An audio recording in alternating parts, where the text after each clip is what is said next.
할렐루야. 네.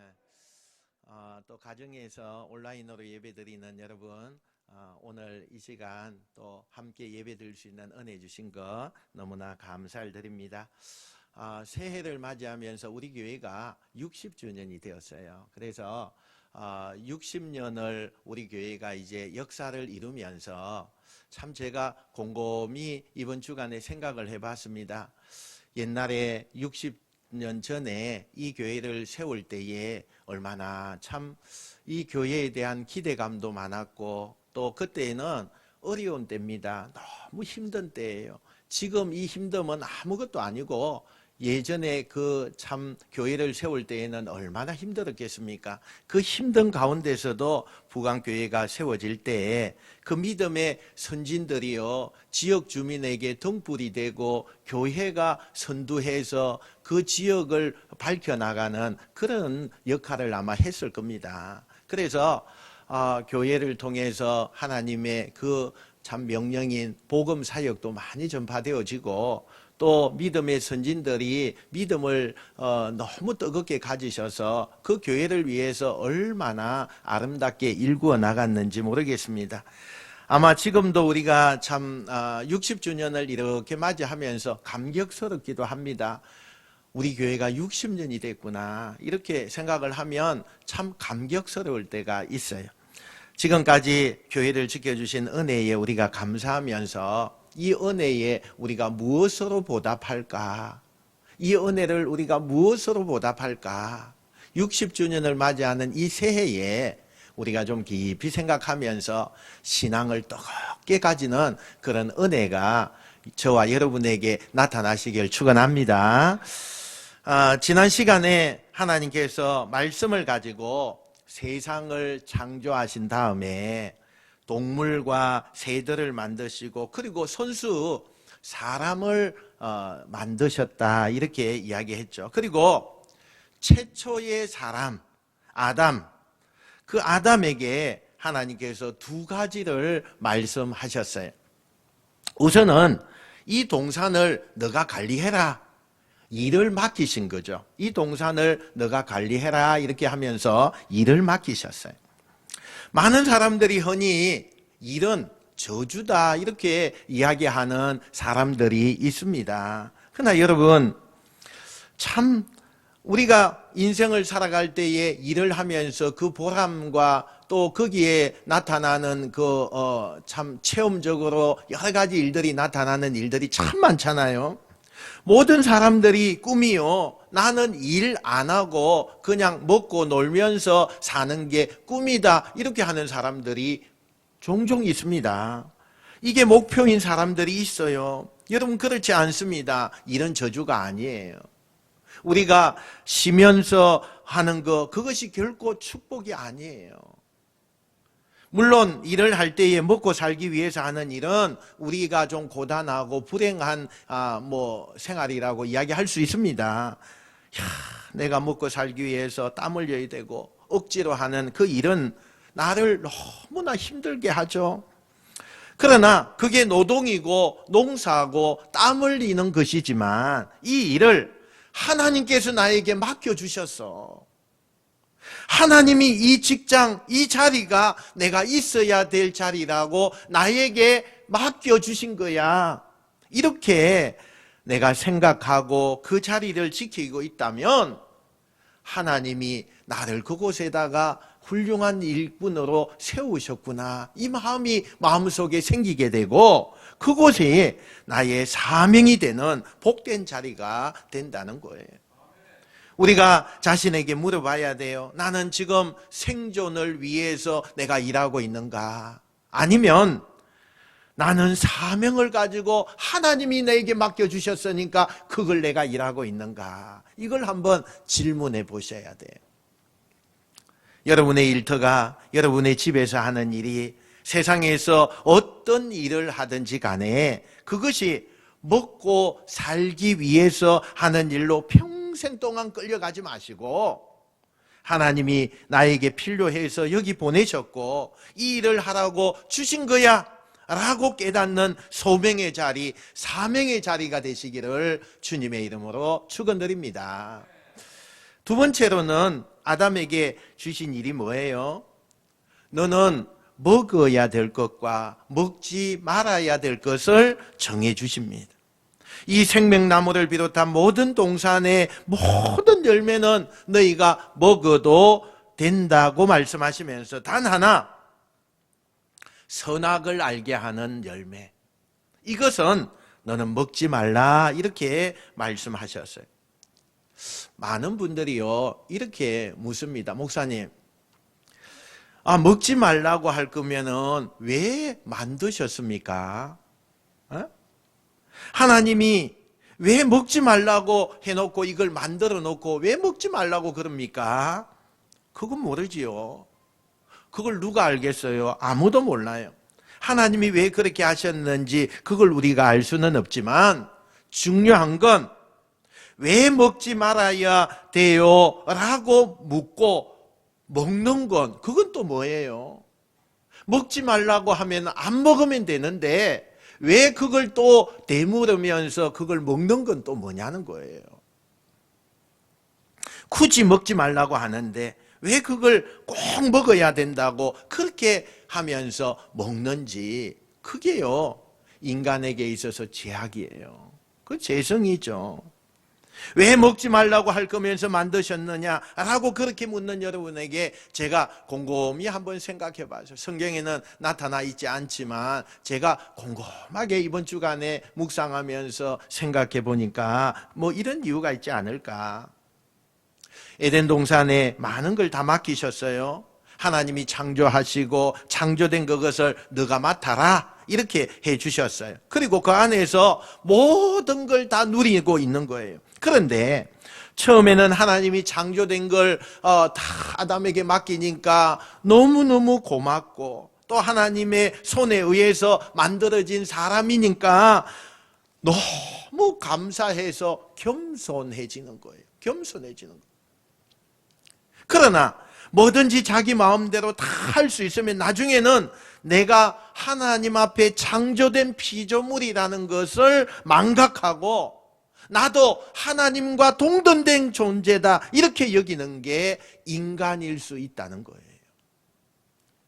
거꾸로 내가 내 마음대로 안 되는 게 한 가지 정도는 있어야만, 그렇구나, 나는 창조된 피조물이구나, 하나님에 의해서 만들어진 하나님의 작품이구나, 내가 결코 하나님처럼 모든 것을 내가 다 할 수 있는 존재가 아니구나.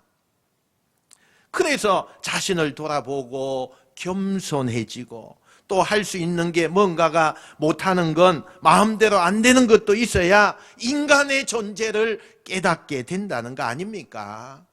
너무 성성장구하고 너무 잘 되면 인간은 절대로 하나님 앞에 무릎을 꿇지 않습니다. 여러분, 여러분의 뜻대로, 계획대로, 생각한 대로 모든 게 다 완벽하게 잘 듣는 사람은 절대로 하나님 앞에 나와서 예배 드리지 않습니다. 예배 드리지 않아요. 내가 생각한 길로 가면서 때때로 나에게 브레이크가 걸리고, 또 그것이 멈춰지기도 하고 어려움이 생길 때 내 연약함 때문에 하나님을 바라보고 하나님을 묵상하고 하나님을 우리가 찾게 되는 게, 그게 인간이라고 하는 거예요. 그 선악과를 알게 하는 열매를 따먹지 말라 하시는 것도 그런 의도가 아닐까.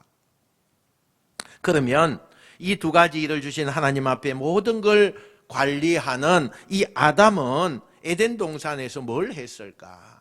제일 먼저 한 일이 뭘까? 성경에는요, 우리가 제일 먼저 한 일을 이렇게 이야기해요. 2장 20절 상반절에 우리 같이 한번 읽어보겠습니다. 시작. 아담이 모든 가축과 공중의 새와 들의 모든 짐승에게 이름을 주니라. 아멘. 제일 먼저 아담이 한 게 뭐라고요? 동물들, 새들에게, 식물들에게 이름을 지어주는 거예요. 이름을 잘 짓는다는 건요, 지혜로워야 돼요. 또 여러분, 관심이 있어야 돼요. 아담이 에덴 동산에서 동물, 식물, 새들 이름을 지어줄 때는 정말 똑똑 똑똑한 것 같아요. 여러분 굉장히 똑똑하지 않으면 이런 이름을 같은 이름도 아니고 다른 이름을 그렇게 다 지어줄 수 있겠습니까? 그러니까 인간이 타락하기 전에, 죄를 짓기 전에 그 아담에게 있어서는 지금 죄를 짓고 난 이후의 인간보다 훨씬 더 똑똑했지 않는가, 그렇게 우리가 한번 짐작해 볼 수가 있습니다. 이렇게 타락하기 전에 인간의 모습은 훨씬 더 지혜로웠어요. 그래서 그 수십만 가지의 그런 모든 생명들에게 아담이요 이름을 지어줄 수 있었다는 거예요. 이름을 잘 지으려면요 관찰력이 뛰어나야 돼요. 또 세심해야 돼요. 아담이 이름을 지어주는 거예요. 예를 들어서 이렇게 우리가 한번 생각해 봐요. 보니까 코가 길쭉한 게 하나 있어요. 코가 길쭉한 게 있어요. 야, 너 코가 참 길쭉하구나. 그래, 너는 이름을 코끼리라고 하자. 또 보니까 저쪽에 너 그래 반가워. 너는 개굴 이렇게 우는구나. 너는 개구리라고 하자. 이렇게요. 정말 동물, 식물, 이 모든 생명들을 세심하게 이렇게 봐서 그 이름들을 하나씩 지어주었어요. 하나님께서 당신이 창조한 것을 아담에게 내가 이름을 지어줘 라고 하신 이유는 너가 갈 일을 해 라고 하는 것과 마찬가지예요. 이렇게 하나님이 주신 에덴 동산에서 모든 이름을 지어주면서 날마다 식물과 동물과 새들의 이름을 부르면서 아담은 하루하루를 너무나 행복하게 살아갑니다. 그렇게 하루하루가 지나간 어느 날 그렇게 활짝 행복했던 아담의 얼굴에 그늘이 드리워지기 시작했어요. 동물들, 식물들, 새들과 이렇게 마주하고 대화할 때는 너무 기쁘고 아담이 너무 행복해했어요. 그런데 그들과 헤어져서 돌아와서 혼자가 되면 외로운 거예요. 다른 동물들은 하나님께서 애초에 창조할 때에 암컷, 수컷 이렇게 쌍으로 모든 것을 창조하셨는데 자기만 혼자인 거예요. 모든 동물들이, 모든 생명들이 같은 종류가 같이 다니고 같이 어울리고 같이 대화도 하고 같이 몸을 비비고 그러는데 자기는 항상 그 동물들과 대화가 끝나고 나와서 오면은 혼자예요. 혼자. 너무 외로운 거예요. 나도 나와 같이 생긴 그 나와 말할 수 있는 그런 존재가 나도 저 동물들처럼 한 쌍씩 되어져 있는 것처럼 있으면 좋겠다. 부러운 눈으로 처음에는 쳐다보다가 그 부러움이요 점점 속상함과 원망으로 바뀌어집니다. 다른 애들은 다 둘씩 만들었는데 왜 하나님 나만 이렇게 혼자 만드셨을까? 그리고 이런 충동이 올라오는 거예요. 밖에 나가면, 이 에덴 동산 말고 밖에 나가면 그 에덴 동산을 벗어나서 혹시 나에게 맞는 친구를 찾아볼 수 있지 않을까? 그런 충동이 불쑥 올라오는 거예요. 여러분, 아담이 날마다 은혜가 풍성한 가장 좋은 나그네에서 하나님이 주신 모든 복을 완벽하게 누리면서 깊이 외로움을 느끼면서 그늘진 모습을 보였다. 이 성경 구절을 보면서 많은 현대인들이요 말해요. 아유 참, 나 같으면 복에 겨워서 그렇지.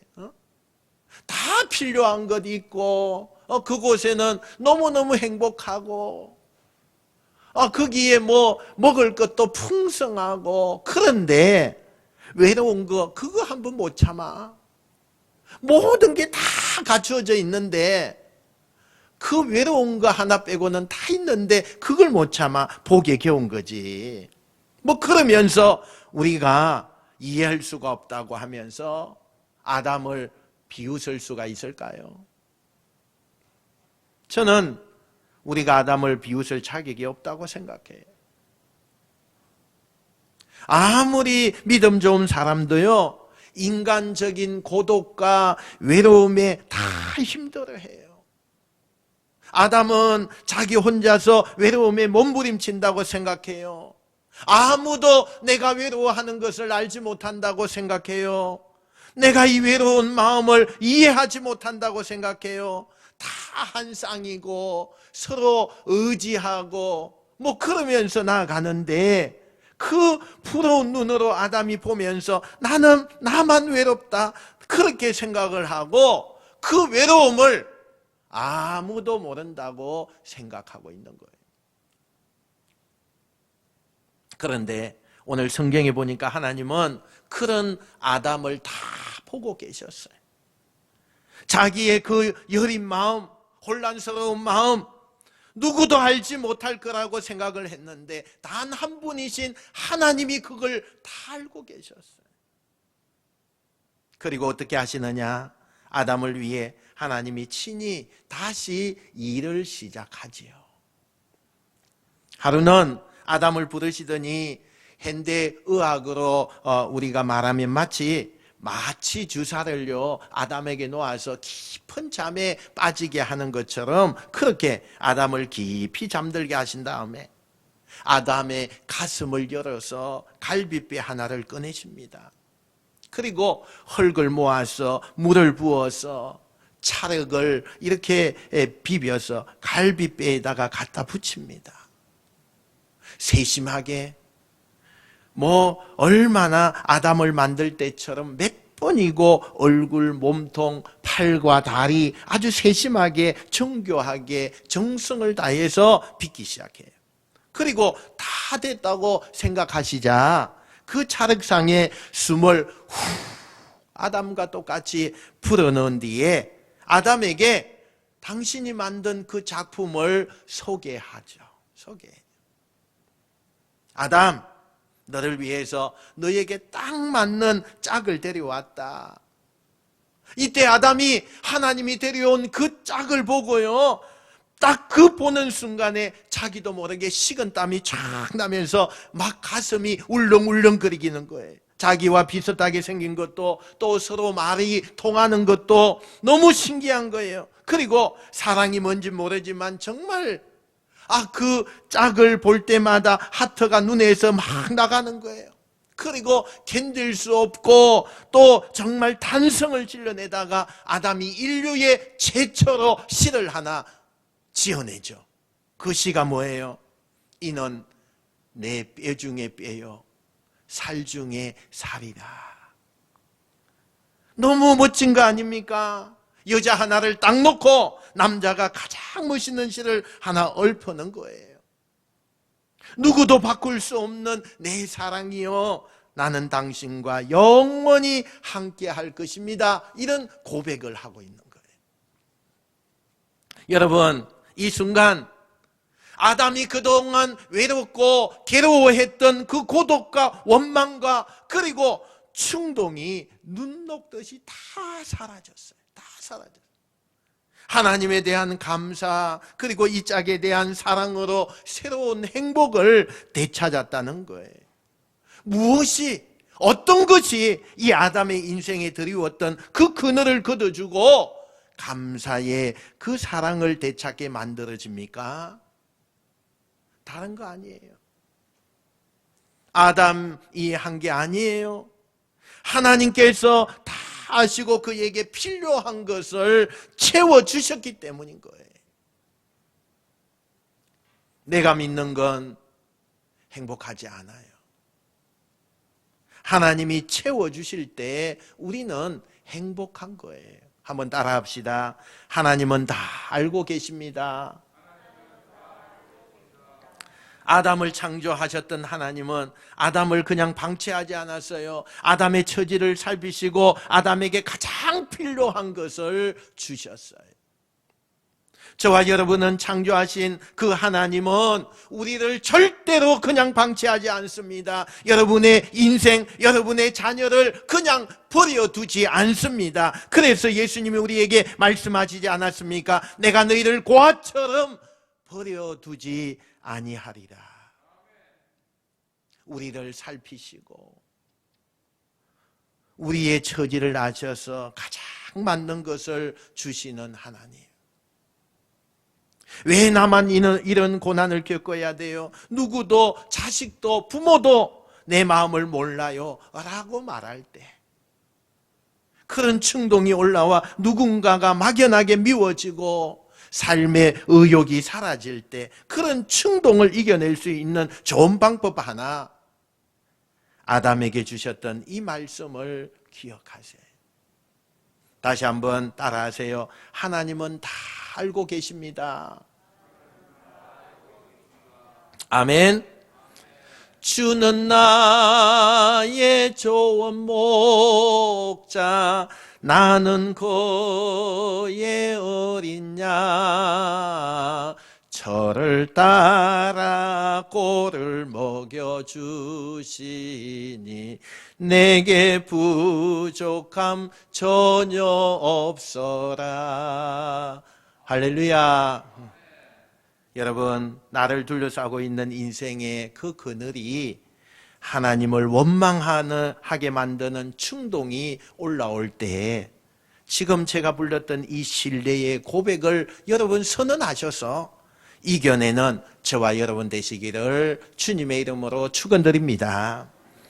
하나님께서 만들어주신 짝 덕분에요, 아담의 인생은 너무너무 행복해졌어요. 너무너무 행복한 거예요. 아담은 여자라고 이름 붙인 이 짝꿍과 함께 이제는 보란듯이 에덴 동산을 거닙니다. 그동안은 다 짝꿍들이 있는 동물과 다른 생명체들 보면서 너무 부러웠는데 그 여자와 팔짱을 끼고 모든 동물들, 식물들, 모든 생명체들이 보라는 듯이 에덴 동산을 걸으며 그 여자에게 하나님이 누구신지, 이 에덴 동산에서 어떻게 살아야 되는지 하나하나 친절하게 알려주는 거예요. 그때 아담과 이 여자가 서로 벌거벗었지만 부끄러워하지 않았어요. 너무나 신뢰했고 모든 걸 오픈했기 때문에, 비밀이 없었기 때문에 서로 신뢰한 그들은 조금도 부끄러워하지 않고 그렇게 그 동산을 거닐게 되었어요. 그런데 두 사람이 너무너무 행복하게 에덴 동산에서 살아갑니다. 그러던 어느 날 그들에게 운명적인 사건이 하나 일어납니다. 아담과 이 여자가 선악을 알게 하는 나무를 지나고 있는데, 누군가가 나지막한 소리로 이렇게 이야기합니다. 여자를 부르는 거예요. 누군가 해서 돌아봤더니 뱀이에요. 뱀이 여자에게 묻습니다. 하나님이 진짜로 이 동산 나무의 모든 열매를 다 먹지 말라고 하셨어? 이렇게 묻는 거예요. 이 여자가 이 질문을 듣고 뱀이 왜 이런 질문을 하는지 알 수가 없어요. 그러나 아담에게 들은 말이 있어요. 그 말을 그대로 이 여자가 이야기합니다. 다 먹을 수 있지만 선악을 알게 하는 그 열매는 먹지도 만지지도 말라고 그랬대. 그러면 죽을 수도 있대. 이렇게 여자가 대답을 합니다. 여기서 우리가 성경을 이렇게 보다 보면 맨 처음에 하나님께서 이 여자가 만들어지기 전에 아담에게 뭐라고 말씀하셨어요? 선악과를 먹지 말아라. 선악과를 먹지 말아라. 그러셨지 만지지도 말아라 라는 얘기는 하나님이 하신 적이 없어요. 그런데 지금 이 여자가 뱀에게 뭐라고 말하느냐? 하나님이 하신 말씀만 하는 게 아니라 거기에다가 뭐해요? 말씀을 덧붙이고 있는 거예요. 이걸 많은 그리스도인들이 오늘 신앙생활 하면서 조심하셔야 돼요. 특히 지성인들이, 학문적 탐구와 책을 읽고 공부하는 사람들이 정말 조심해야 될 신앙생활의 원칙 중에 하나가 뭐냐? 말씀을 자기 중심적인 것으로 해석을 해요. 여러분, 하나님이 말씀하셨어요. 그러면 그 말씀이 기준이 돼야 돼요. 하나님이 말씀하신 대로만 들어야 돼요. 그런데 거기에 하나님이 말씀하신 것에다가 자기 생각을 더해요. 그게 해석이 되는 거예요. 그런데 그 해석이 옳고 그러면 좋은데 자기 감정, 자기 기분, 자기 상황에 따라서 기준이 바뀌어지는 거예요. 유리할 때는 그 말씀을 내가 유리하게 내 기분과 내 감정에 따라서 유리하게 해석을 하고, 내가 기분이 좀 나쁘면 자기가 유리한 대로 그 감정과 그 생각이 항상 말씀의 기준이 바뀌어지는 그런 일들이 일어나게 돼요. 말씀의 기준이 아니고 자기의 감정과 기분과 생각과 상황과 환경에 따라서 말씀이 바뀌어진다는 거예요. 그러니까 어떤 현상이 빚어지느냐? 주일 성수, 하나님 앞에 드리는 예물, 봉사, 내 마음대로 하는 거예요. 내 마음대로 하는 거예요. 말씀대로 하는 게 아니에요. 말씀에서 하라고 했기 때문에 하는 게 아니라 내 처지가 이렇기 때문에, 내 능력이 이거밖에 안 되니까, 내가 이런 조건을 가지고 있으니까, 내 감정이 이러니까 이것에 따라서 내가 어느 날은 하기도 하고 어느 날은 안 하기도 한다면 그게 여러분 올바른 봉사고 올바른 예배고 그게 올바른 헌신일 수 있냐는 거예요. 이게 얼마나 위험한지 몰라요. 너무 위험한 거예요. 그렇게 평생을 신앙생활을 한다면 여러분의 그 예배의 진정성, 여러분의 그 섬김의 진정성이 맞을까요? 천만에요. 안 맞아요. 말씀이 기준이 돼야 돼요. 하나님께서 먹지 말아라 그러셨어요. 그런데 하와가 거기에 자기 상황에서 한마디 덧붙이는 거예요. 만지지도 말라 하셨다. 여러분, 왜 여자가 이렇게 얘기했는지 여러 가지 추측이 필요한데, 아담이 하와에게 그렇게 가르쳐 줄 수도 있고, 또 아담이 애초에 자기의 기분에 따라서 뭐 추가로 만지면 안 돼, 이걸 좀 강조하기 위해서, 아주 신신당부하기 위해서 말을 덧붙일 수도 있고, 아니면 하와가 자기 적극적으로 이 말을 또 그렇게 받아들이고 덧붙일 수도 있어요. 아무튼 여기에서 자기 중심적 말씀 해석의 오류가 나오기 시작했다는 거예요. 이때 뱀이 이 여자에게 기가 막힌 이야기를 하죠. 3장 4절 5절 우리 같이 한번 읽어봅시다. 3장 4절 5절 시작. 뱀이 여자에게 이르되 내가 결코 죽지 아니하리라. 너희가 그것을 먹는 날에는 너희 눈이 밝아져 하나님과 같이 되어 선악을 알 줄 하나님이 아심이니라. 야, 먹어도 안 죽어. 오히려 눈이 밝아지고 하나님같이 될 거야. 사실 이 여자는 죽는 게 뭔지, 눈이 이렇게 밝아지는 게 뭔지 몰라요. 왜요? 인간이 타락하기 전에는 인간에게 죽음이 없었어요. 죄로 인해서 타락하기 전에는 죽음이 뭔지 몰라요. 그러니까 죽음이 뭔지 설명하는 게, 그 다음에 눈이 뭐 밝아진다는데 그게 뭔지 몰라요. 그런데 한 가지가 마음에 딱 꽂히는 거예요. 그게 뭐냐? 하나님과 같이 될 수 있어. 하나님과 같이 될 수 있어. 이 하나님과 같이 될 수 있다는 이 말에 흔들리는데, 이 말은 나는 이 여자가 나쁜 의도로 받아들였다고는 생각하지 않아요. 하나님처럼 되어서 하나님을 꺾고 하나님과 동등된 그런 위치에 서려고 한 게 아니라 이런 생각을 했을 거예요. 하나님은 능력이 많으시고 사랑이 많으신 분이고 대단하신 분인데, 모든 걸 다 아시는 분인데, 내가 하나님처럼 살 수만 있다면 얼마나 행복할까, 이런 생각을 아마 했을 거예요. 그리고 나서 딱 돌아서 선악과를 보는데, 왜 그렇게 보암직도 하고 먹음직도 하고 탐스럽고 한 입 베어 먹으면 정말 이 뱀이 말한 것처럼 세상 모든 것이 다 내 것이 된 것 같은 기분이, 충동이 밀려오는 거예요.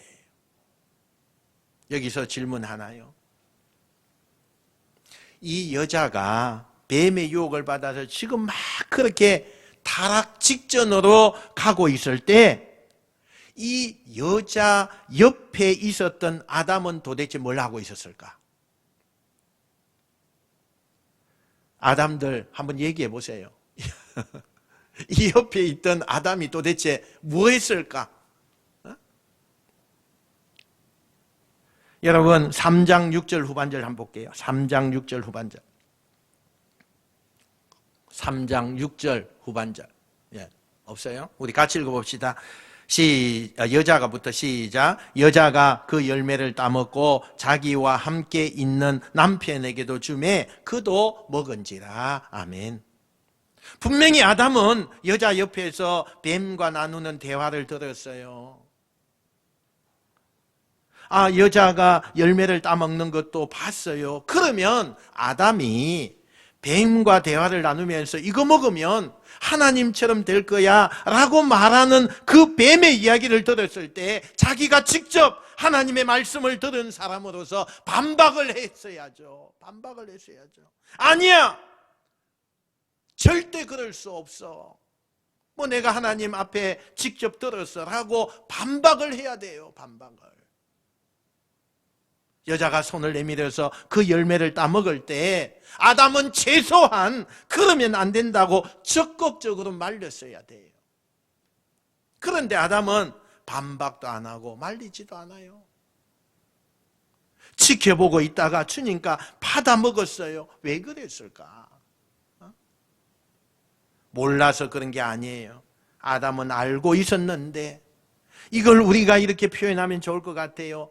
영적인 안일함. 영적인 안일함. 지금까지 아무 문제가 없었는데 이거 하나 먹는다고 무슨 큰 문제가 생기겠어. 이 영적인 안일함이 자신의 신앙을 무뎌지게 만드는 거예요.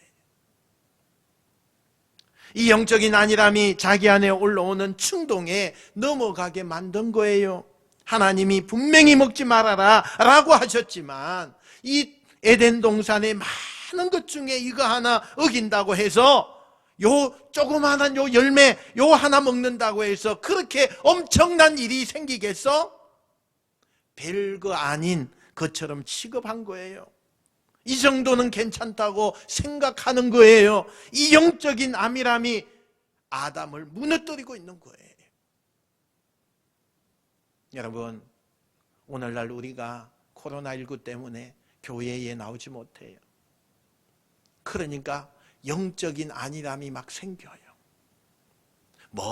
교회 안 나가니까, 교회 좀 안 나가니까 너무 편해, 너무 좋아.